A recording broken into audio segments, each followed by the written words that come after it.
தம்பி அது சரியா ஒட்டாம இருக்கு பாரு. அப்புறம் இதே நல்லா ஒட்டு. வேலையெல்லாம் முடிச்சிருப்பாங்களா? இது ஓகேப்பா.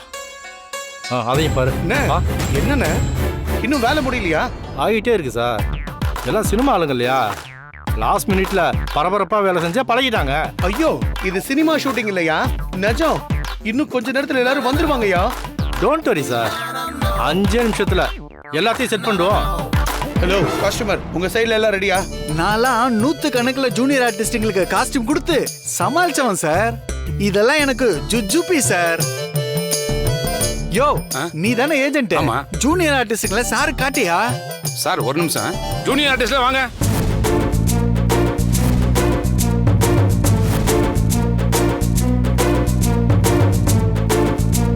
சார் எப்படி சார், எல்லாம் நீங்க எதிர்பார்த்த மாதிரி இருக்காங்களா? அதெல்லாம் சரிதான். முக்கியமான 2 பேர் கேட்டிருந்தானே, அவங்க எங்க? அவங்க ரெடி சார், இப்ப பாருங்க. வாங்க.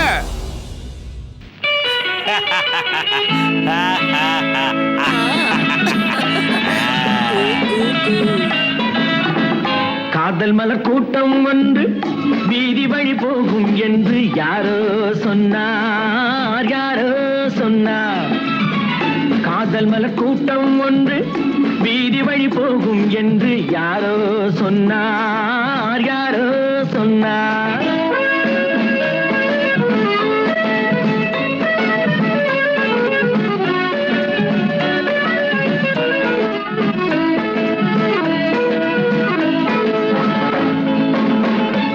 என்ன 2 பேரும் வந்துட்டு திரும்பி போறாங்க? நான் பொல்லாதவன், பொய் சொல்லாதவன், என் நெஞ்சத்தில் வஞ்சங்கள் இல்லாதவன், வீண்வம்புக்கும் சண்டைக்கும் செல்லாதவன், என் நெஞ்சத்தில் வஞ்சங்கள் இல்லாதவன், வீண்வம்புக்கும் சண்டைக்கும் செல்லாதவன். Hello, I am doctor Irudayaraj, இந்த ஹாஸ்பிட்டலோட சீஃப் சர்ஜன். நீங்க தான் அந்த பேஷண்டா? யோ அவர்தான் டைரக்டர். சாரிண்ணே சார், நீங்க தான் டைரக்டரா? Sir glad to meet you. இது வேறயா? எஸ்கியூஸ் மீ டைரக்டர் சார், அந்த சீன் பேப்பரை கொடுத்துட்டீங்கன்னா நாங்க ரிஹர்சல் பார்த்துட்டு பக்காவா ரெடி ஆயிடுவோம். அதெல்லாம் ஒண்ணும் தேவையில்ல. இப்ப ஒரு பேஷண்ட்டை கூட்டிட்டு வருவோம். அவங்களுக்கு ஹார்ட் ஆபரேஷன் பண்றதா ஆக்டிங் பண்ணா போதும். இதுக்கு ஸ்கிரிப்ட் பேப்பர் வேறயா? இட்ஸ் ஓகே, நான் ஒரு பர்த் ஆர்டிஸ்ட் தான். நீங்க ஆக்ஷன் சொன்னா போதும், ஆட்டோமேட்டிக்கா என் வாயில இருந்து டைலாக்கா வந்து விழுந்துரும். ஆக்ஷனா? அதெல்லாம் சொல்ல முடியாது சார். ஆக்சன் சொல்ல முடியாதா சார்? சாரி சார், ஆக்சன் சொல்லலைன்னா எங்களுக்கு நடிப்பே வராது சார். யோ எத்தனை தடவையா சொல்றது, இது சினிமா ஷூட்டிங் கிடையாது. சரி வேணும்னா சொடக்கு போடுறேன், நீ அதை மேட்ச் பண்ணிக்கோ. ஓகே பண்ணிக்கலாம், நோ ப்ராப்ளம்.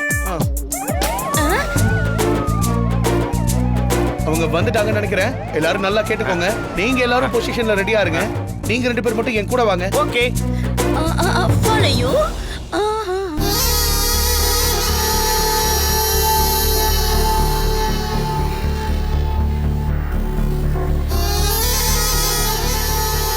டேய், என்னவோ பெரிய ஹாஸ்பிடல்னு சொன்ன, இத பார்த்தா அப்படி ஒண்ணும் தெரியலையே.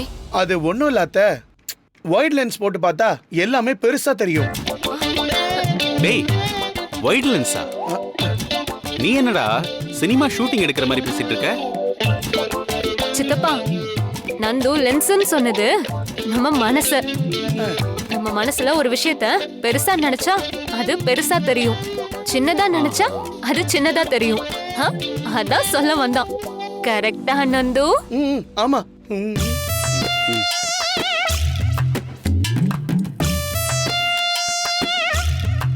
பயப்படாதீங்க அத்தை, இது ஹார்ட் பேஷண்ட்டுக்காகவே இருக்கிற ஸ்பெஷல் ஹாஸ்பிட்டல். பேரு கூட பாருங்க, இருதயம் ஹாஸ்பிட்டல்லாம். சார், நீங்க தான் சீஃப் டாக்டரா?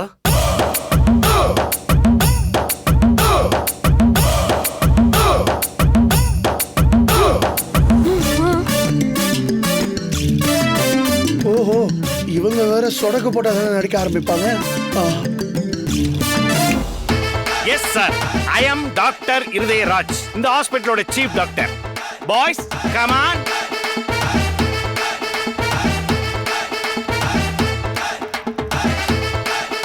மேடம், உங்கள பேஷண்ட் யாரோ இதுல ஏறி படுத்தீங்கன்னா போயிடலாம். எங்க? மேலதான். என்ன மேலையா?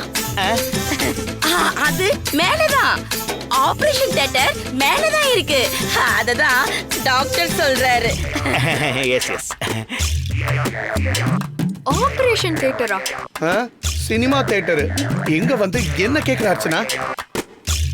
டேய் நந்து, முதல்ல என்ன பிரச்சனைன்னு செக் பண்ணாம டைரக்டா ஆபரேஷனுக்கு போகணும்னு சொல்றாங்க. அதுதான் எங்க டாக்டரோட ஸ்பெஷாலிட்டியே. ஆமா, நீங்க? நான் இருதய ராணி, இந்த ஹாஸ்பிட்டலோட சீஃப் நர்ஸ். என்ன ரெண்டு பேரோட பேரும் ஒரே மாதிரியா இருக்கு? ஸ்கிரிப்ட்ல அப்படிதான் இருக்கு.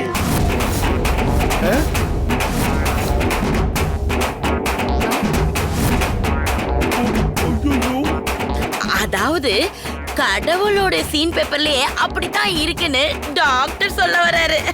கரெக்ட். அதுவும் ஃபியூச்சர்ல நான் பெரிய ஹார்ட் சர்ஜனா வருவேன்னு தெரிஞ்சுதான் எங்க அப்பா எனக்கு இருதயராஜ்னு பேரே வச்சாரு. ஏங்க, உங்களுக்கும் ஃபியூச்சரை கெஸ் பண்ணி தான் இந்த பேரை வச்சாங்களா? இல்ல இல்ல, அவங்க நார்மலா தான் வச்சாங்க. நான் தான் அதை என் ஃபியூச்சராவே ஆக்கிக்கிட்டேன். ஆமா டாக்டர், உங்களை பத்தி நான் கேள்விப்பட்டதே இல்லையே. நான் டாக்டரா இருந்தா தானே கேள்விப்பட்டிருக்க முடியும்.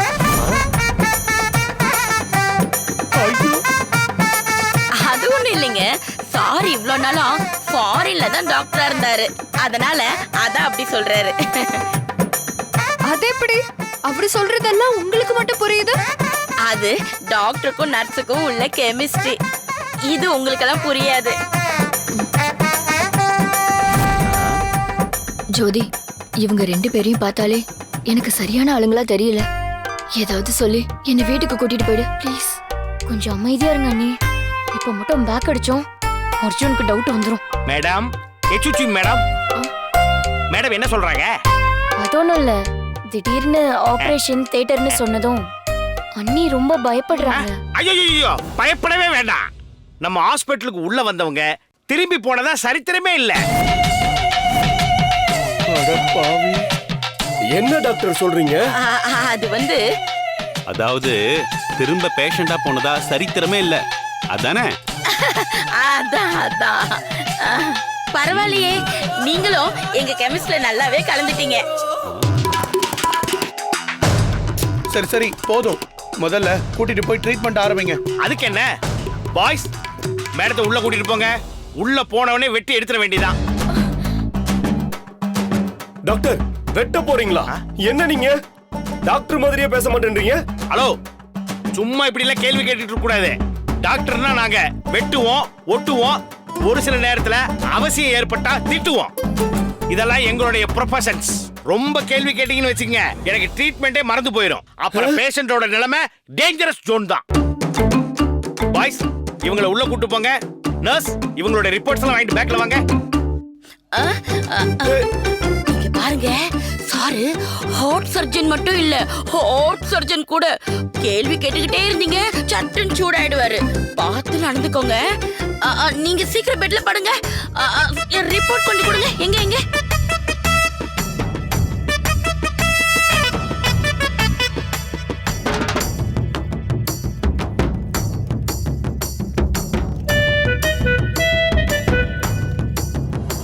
டேய், என்ன பவி, ஓகே தானே?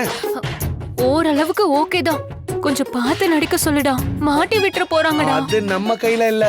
தைரியமா வா பவி, பாத்துக்கலாம். வா. ஏய், ஷோ.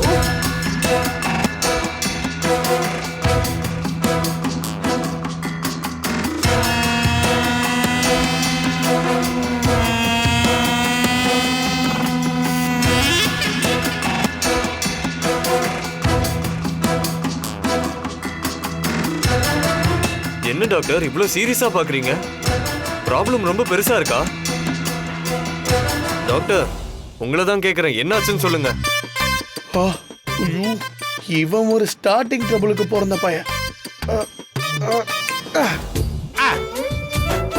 ஆமாமா, ஒன்னும் இவ்வளோ பெருசு இருக்குது.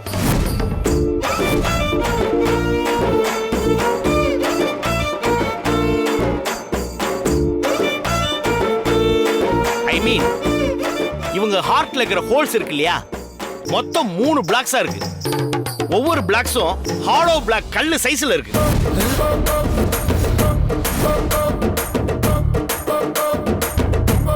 ஏன் டாக்டர், ஹார்ட்டே இவ்ளோ சைஸ் தான் இருக்கும், நீங்க பிளாக்கே இவ்ளோ பெருசா இருக்குன்னு சொல்றீங்க? அதாவது பேஷண்டோட கண்டிஷனு எவ்வளவு சீரியஸா இருக்குன்றத தான் டாக்டர் அப்படி சொல்றாரு. இதுல நீங்க லாஜிக்லாம் பார்க்க தேவையில்ல. இல்ல டாக்டர், கரெக்ட் தானே? Perfectly correct, perfectly correct. Doctor, நீங்க எதுவா இருந்தாலும் நேராவே சொல்லுங்க. நீங்க ஒன்னு சொல்லி அதுக்கு அவங்க ஒரு விளக்கம் கொடுத்து முடியல டாக்டர். ஓகே டாக்டர், இப்போ நெக்ஸ்ட் என்ன பண்ணனும்னு சொல்லுங்க. ஓபன் பண்ண வேண்டியதா? எது? ஹார்ட்டதாமா? I mean open heart surgery பண்ண வேண்டியதான்னு சொன்னேன். Open heart சர்ஜரியா?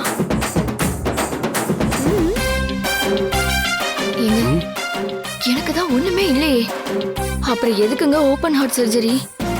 சார், மேடம் என்ன சொல்றாங்க? இதுக்கு எதுக்கு சர்ஜரி எல்லாம், மாத்திரை கொடுத்தே சரி பண்ணிடலான்னு சொல்றாங்க. ஹலோ, இது என்ன சாதாரண சளி காய்ச்சலா? மாத்திரை போட்டு சரி பண்ணலாம்னு சொல்றீங்க? இதயமே இப்ப பிரச்சனையில இருக்கு. அதை பிரிச்சு போட்டு வேலை பார்த்தாதான் இன்னும் கொஞ்சம் வருஷம் ஓடும்.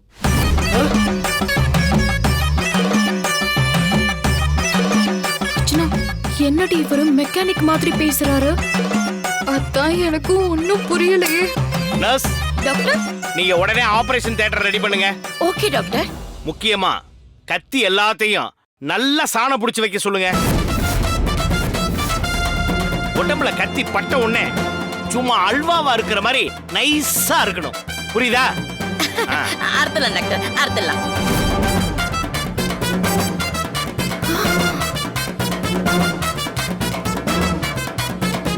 என்ன டாக்டர், அறுக்க போறீங்களா? ஆமாங்க, ஓபன் பண்ணாதானே அது ஓபன் ஹார்ட் சர்ஜரி. இது கூட தெரியாம சின்ன புள்ளத்தனமா பேசிட்டு இருக்கீங்க. அதுவும் இவங்களோட உடம்ப ரெண்டா பொளந்து உள்ள இருக்கிற இதயத்தை வெளியில எடுத்து அப்படியே தண்ணிக்குள்ள முக்கி பார்த்தாதான் அடப்பு எங்க எத்தனை இடத்துல இருக்குங்கிறது கரெக்டா தெரியும். புரியுதா? Correct doctor. டயருக்கு பஞ்சர் பாக்குற மாதிரி சொல்லிட்டு இருக்கீங்க. டிடி, நீ சொன்ன மாதிரி கன்ஃபார்மா இவரு மெக்கானிக் தான். இல்ல இல்ல, அதெல்லாம் வேண்டாம், எனக்கு பயமா இருக்கு. பயப்படாதீங்க அத்தை, டாக்டர் ஃபாரின்ல படிச்சுட்டு வந்திருக்காரு. அவர் எது சொன்னாலும் அதுல ஒரு அர்த்தம் இருக்கும். Yes, good. மா, நீங்க கவலைப்படாதீங்க, கண்டிப்பா உங்களுக்கு ஒண்ணும் ஆகாம காப்பாத்திரலாம். டேய், எனக்கு ஒண்ணுமே இல்லடா, ஏன்டா இப்படி சாவடிக்கிறீங்க? அத்தை, நீங்க எதுக்கும் பயப்படாதீங்க. இது வரைக்கும் இந்த டாக்டர் பல ஆபரேஷன் சக்சஸ் பண்ணிருக்காரு. கண்டிப்பா உங்களையும் காப்பாத்திடுவாரு. பயப்படாதீங்க. கடவுள் மாதிரி ஒரு டாக்டர், எதுக்கத்த கவலைப்படுறீங்க? கடவுள்னு சொன்னதும் தான் ஞாபகம் வருது. ஆமா, நான் ரிலீஸ் ஆகணும்னு நீங்க எல்லாரும் கோவில்ல வேண்டுதல் வச்சிருந்தீங்கல்ல? ஆமா. அப்படின்னா அதே மாதிரி அத்தைக்காகவும் நம்ம வேண்டுதல் செய்யணும்ல? இப்ப இருக்கிற பிரச்சனையில இந்த வேண்டுதல்லாம் தேவையா? இல்லத்த, கண்டிப்பா அது தேவைதான். பவிக்காக நீங்க வேண்டது பழிச்ச மாதிரியே அம்மாவுக்காக நாமளும் வேண்டணும். ஒன்னும் தேவையில்லை, முதல்ல இங்க இருந்து போனாலே நான் சரியாயிடுவேன். No no no no. டாக்டரால காப்பாற்ற முடியாத சில பேஷண்ட கூட கடவுள் காப்பாத்துவார். அதத்தான் நாங்க எங்களுடைய டாக்டர் பாஷையில மெடிக்கல் மேஜிக்கல் அப்படின்னு சொல்லுவோம். டாக்டர், அது மெடிக்கல் மிராக்கல்னு சொல்லுவாங்க. அது அப்படியே சொல்லலாம். எப்படி சொன்னா என்னங்க, பேஷண்ட் குணமாவது தானே நமக்கு முக்கியம். Correct, I like it. Yes yes. ஐயோ, எந்த குறையுமே இல்லாத என்ன குணப்படுத்தணும்னு இப்படி துடியா துடிக்கிறானுங்களே. இப்ப நான் என்ன பண்றதுன்னே தெரியலையே. மாமா அத்தைக்கான ஆபரேஷன் வேலைய டாக்டர் ஆரம்பிக்கட்டும். நாம எல்லாரும் போய் வேண்டுதல்ல முடிச்சிட்டு வந்துடலாம். எதுக்கு நாங்க எல்லாம்? வேணும்னா நீ மட்டும் போ. போதும். என்ன டிடி அப்படின்னா அத்தை மேல உனக்கு பாசமே இல்லையா? ஐயோ, அப்படிலாம் எதுவும் இல்ல. அதெல்லாம் நிறையவே இருக்கு. அப்ப நீயும் வேண்டுதல் பண்ணிதானே ஆகணும். உன் வேண்டுதல்ல அத்தை குணமானா அது உனக்கும் சந்தோஷம் தானே. டிடி மாதிரியே உங்க எல்லாருக்கும் அத்தை மேல பாசமும் அன்பும் இருக்குன்னா வாங்க வேண்டுதல் பண்ண போலாம். இல்லன்னா பரவாயில்ல, நான் மட்டும் அத்தைக்காக வேண்டுதல் பண்ணிக்கிறேன். பவி என்ன பேசுற? அம்மா மேல நம்ம ஃபேமிலியில உள்ள எல்லாருக்குமே பாசம் இருக்கு. எல்லாரும் இப்ப வேண்டுதல் பண்ணதான் போறோம். எல்லாரும் வாங்க போலாம். சரி அர்ஜுன். மாமா நீங்க இங்கேயே அம்மாவுக்கு துணையா இருங்க, நாங்க போயிட்டு வந்துடுறோம். என்ன அர்ஜுன், என்ன இப்படி தனியா விட்டுட்டு போறீங்க? பேசாம என்னையும் கூட கூட்டிட்டு போயிடுங்க. எதுக்கு மேடம் பயப்படுறீங்க? உங்களுக்கு தான் நாங்க இருக்குமே. என் பயமே அதுதான். தம்பி, நீங்க எல்லாரும் கிளம்புங்க. மேடம் நாங்க பத்திரமா பாத்துக்கிறோம்.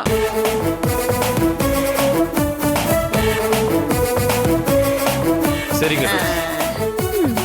நாங்க போயிட்டு வந்துடுறோம்.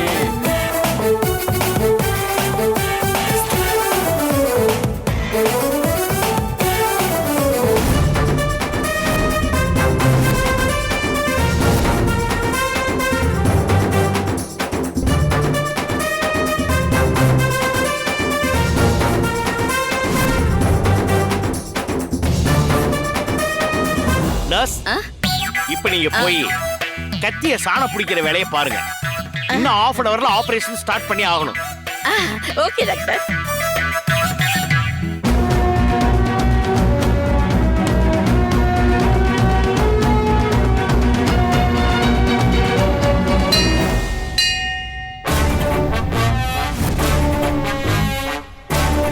வாங்க வாங்க வாங்க வாங்க தம்பி. பவித்ரா, நீ சொன்ன மாதிரியே வேண்டுதலுக்கான எல்லா ஏற்பாடையும் பண்ணியாச்சு. நீங்க வந்தீங்கன்னா வேண்டுதலை ஆரம்பிச்சிடலாம். நீங்க போங்க சாமி, 5 நிமிஷத்துல நாங்க வந்துடுறோம். சரிம்மா, வாங்க வாங்க வாங்க. என்ன பவி, எல்லாத்தையும் ரெடி பண்ண சொல்லிட்டியா? ஆமா அர்ஜுன், ஹாஸ்பிட்டல்ல இருந்து நம்ம கிளம்பும் போதே ஒவ்வொருத்தருக்கும் என்னென்ன வேண்டுதலோ அதுக்கான ஏற்பாட்டை செய்ய சொல்லிட்டேன்.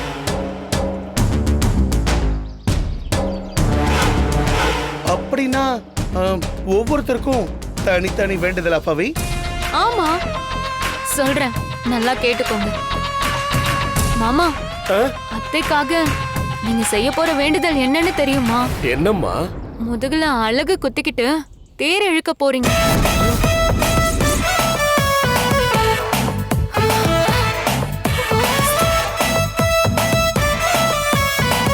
முக்கியமா தேர் இழுக்கிறப்போ கால்ல ஆணி செருப்பு தான் போட்டிருக்கணும்.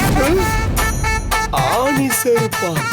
சித்தி, உங்களோட வேண்டுதல் என்னன்னு தெரியுமா? கன்னத்துல அழகு குத்தி கோயில்ல வலம் வரணும். டிடி, உனக்கு என்ன தீ மிதிக்கணுமா? சச்ச, உனக்கு அவ்வளவு கஷ்டமான வேண்டுதல்லாம் இல்ல, ஈஸி தான். 2 கையிலயும் தீச்சட்டி ஏந்திக்கிட்டு கோயில சுத்தி வரணும்.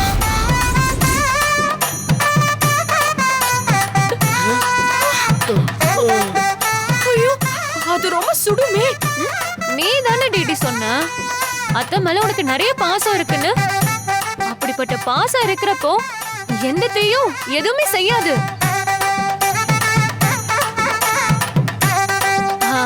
அர்ச்சனா, அப்புறம் உனக்கு நீ ஒன்னும் சொல்ல வேணாம். நீ எது சொன்னாலும் நான் அதையே செய்யறேன். போதுமா? Very good. இருந்தாலும் உன் வேண்டுதலை நான் சொல்லிடுறேன். நீ மன்சோறு சாப்பிட்டா போதும். அடடா, இது கொஞ்சம் ஈஸியா இருக்கே.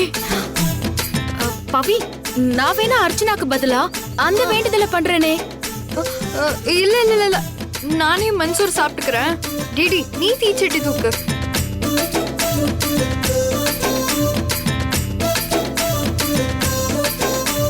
பவி, எல்லாருக்கும் வேண்டுதல் சொல்லிட்ட. அம்மாக்காக நான் என்ன செய்யணும் அத சொல்லு.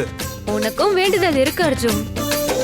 இவங்கெல்லாம் வேண்டுதல் செய்யறப்போ நீ கூடவே அம்மன் பேரை 1008 முறை சொல்லி நீ கோவில சுத்தி வந்தா போதும்.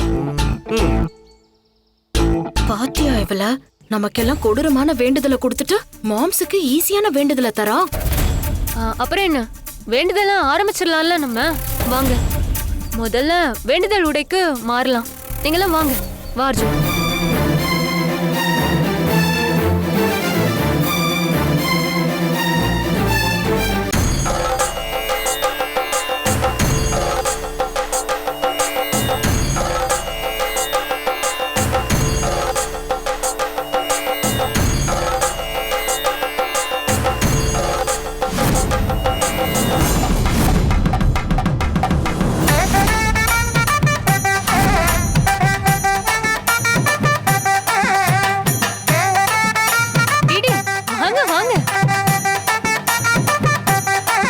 எல்லாரும் நல்ல எண்ணத்தோட சாமி கிட்ட மனம் உருகி வேண்டிக்கோங்க.